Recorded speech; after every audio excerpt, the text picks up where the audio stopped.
Assalamualaikum dan selamat pagi murid-murid. Hari ini kita akan belajar tajuk Sains Teknologi Pembiakan Tumbuhan. Objektif pembelajaran kita pada hari ini mengitlak satu tumbuhan boleh membiak melalui pelbagai cara dengan menjalankan projek. Sebelum ini, kita telah mempelajari cara pembiakan semula jadi tumbuhan, iaitu biji benih, spora, daun, anak pokok, batang bawah tanah dan keratan batang.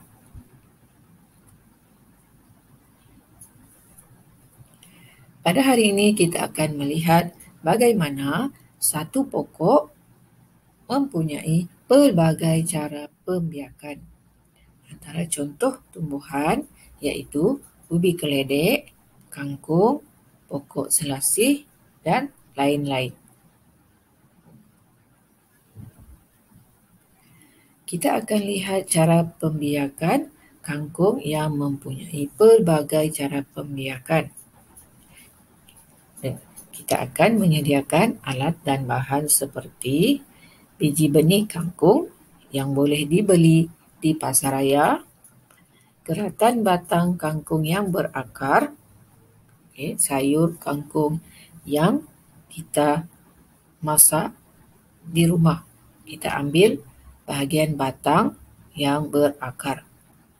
Kemudian botol plastik, tanah dan juga air.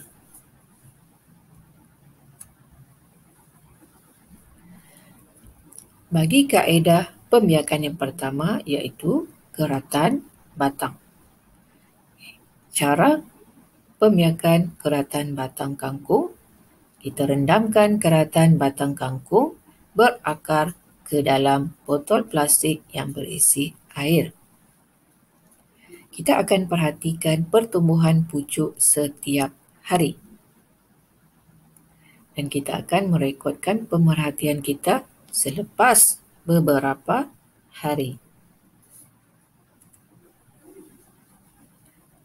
Bagi cara pembiakan kangkung yang kedua, kita gunakan kaedah biji benih. Kita semaikan biji benih ke dalam botol plastik yang berisi tanah. Siram semaian setiap hari. Perhatikan pertumbuhan pucuk setiap hari. Dan kita akan rekodkan pemerhatian selepas beberapa hari.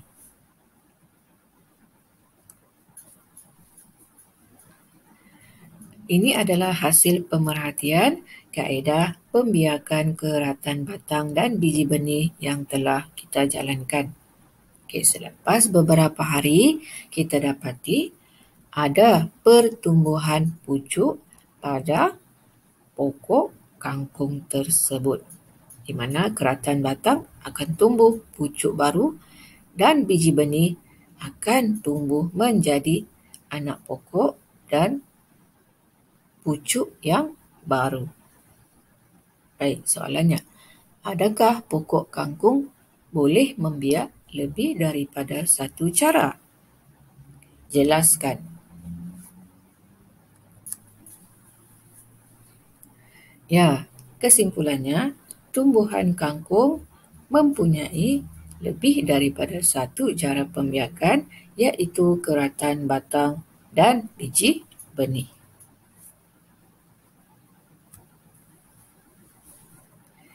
Selain daripada pokok kangkung, pokok selasih mempunyai cara pembiakan keratan batang dan biji benih. Ubi keledek mempunyai cara pembiakan keratan batang dan batang bawah tanah. Kaedah cara pembiakan ini mudah dilakukan di rumah dan kita boleh buat aktiviti ataupun projek ini di rumah. Terdapat juga teknologi yang membantu manusia membiakkan tumbuhan dengan lebih cepat dan hasil yang lebih banyak. Antara teknologi yang pertama ialah teknik kultur tisu. Kaedah kultur tisu ini dijalankan di makmal Caranya dengan mengambil tisu daripada tumbuhan lalu diletakkan di dalam nutrien.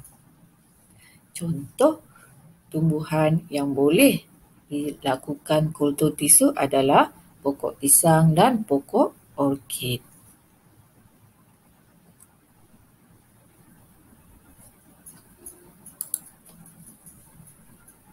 Kaedah teknologi tumbuhan yang kedua ialah kaedah TUT.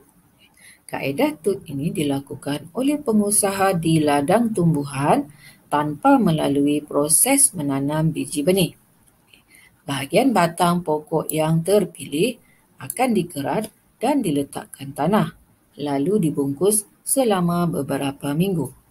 Kemudian, batang yang ditut itu akan dikerat dan ditanam semula sebagai anak pokok yang baru. Contoh tumbuhan yang boleh melalui kaedah tut ialah pokok mangga dan limau kasturi.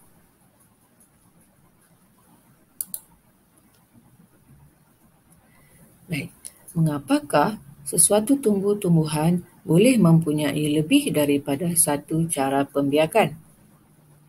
Supaya tumbuh-tumbuhan dapat dihasilkan dengan lebih banyak. Kita dah belajar kaedah pembiakan keratan batang dan biji benih, dan kemudian kita juga telah mempelajari teknologi tumbuhan iaitu kultur tisu dan tut.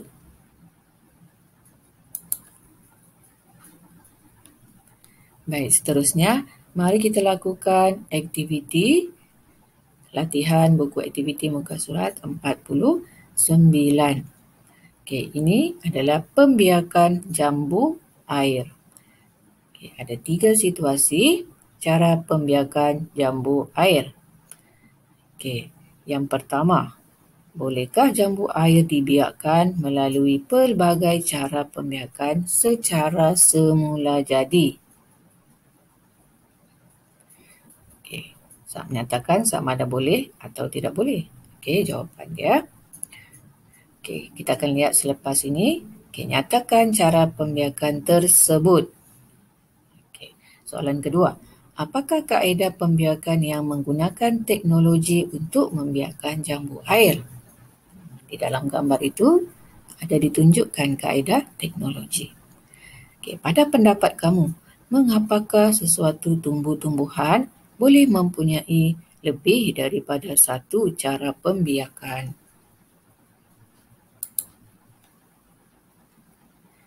Baik, ini adalah jawapan bagi soalan tersebut. Di mana pokok jambu air boleh dibiarkan dengan cara pembiakan semula jadi. Dan cara pembiakan semula jadi tersebut ialah biji benih. Kaedah teknologi tumbuhan yang boleh membiarkan jambu air adalah kaedah kultur tisu dan tut, seperti yang ditunjukkan dalam gambar.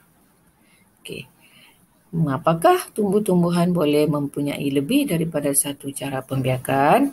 Jawapan dia adalah supaya tumbuhan dapat dihasilkan dengan lebih banyak. Soalan buku aktiviti muka surat 52. Teknologi dalam pertanian. Nyatakan cara pembiakan semula jadi dan cara pembiakan teknologi yang digunakan bagi tumbuh-tumbuhan di bawah. Bagi tumbuhan pokok pisang, cara pembiakan semula jadi adalah melalui anak pokok. Teknologi pembiakan kultur tisu. Pokok bunga kertas, semula jadi keratan batang. Teknologi pembiakan kaedah tut. Pokok mangga, pembiakan semula jadi biji benih, dan kaedah teknologi adalah tut. Baik, itu sahaja untuk hari ini. Cikgu harap kamu dapat memahami tajuk teknologi pembiakan dan juga kamu dapat membuat latihan yang telah diberi. Setakat itu saja. Sekian, terima kasih dan jumpa lagi.